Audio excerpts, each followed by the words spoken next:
welkom terug. Gerrit van der Burg van die Bureau van Voedsel en Landboubeleid is ons ateljeegas vandag. Gerrit, welkom by ons. Dankie Corneille, heerlik om hier te wees.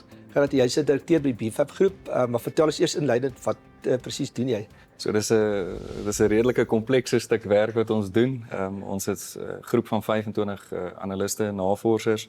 Binne in BFAP het ons verskeie divisies wat fokus in verskillende dissiplines. So ek self is 'n landbouekonoom, maar ons het statistikuste, bedryfsingenieurs en al hierdie verskillende dissiplines kom bymekaar.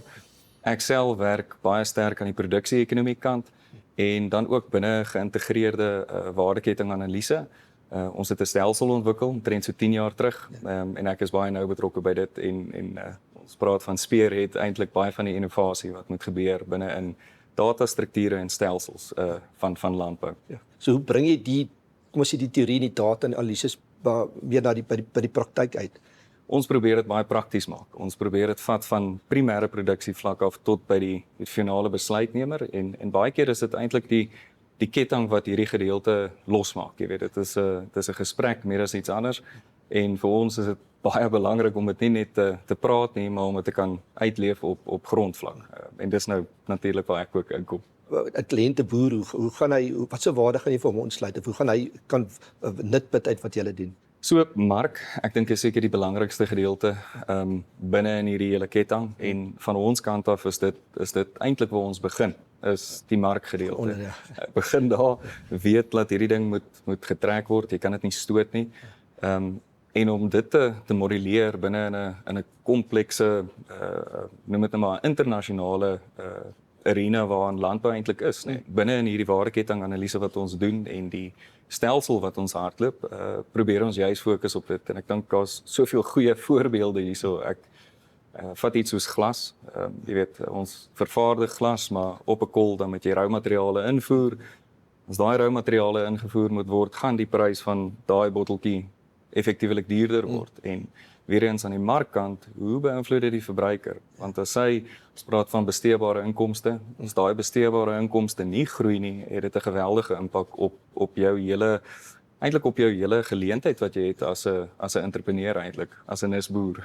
As jy net eintlik eers te weet as daar, ek bedoel, veranderinge in tendense is, veranderinge in kostestrukture, goed, wat nou tans in die wêreld gebeur, en dan kan julle daai, of hoe is daai inligting beskikbaar vir Jan publiek of vir die boere dat hy betyds kan aksie neem? So ons doen jaarlike 'n bekendstelling wat ons noem die BFAP baseline, maar ek dink die eintlike skakel gaan oor netwerke binne in landbou. Jy weet, daar's verskeie organisasies wat verskriklike goeie inligtingsdienste bied.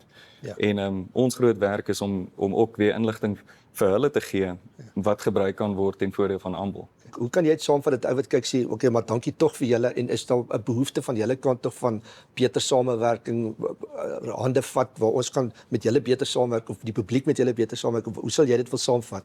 Van BFAP se kant af, ons is 'n NPC maatskappy, jy weet, so ons word nie deur enige groot entiteit of universiteit of iemand besit nie.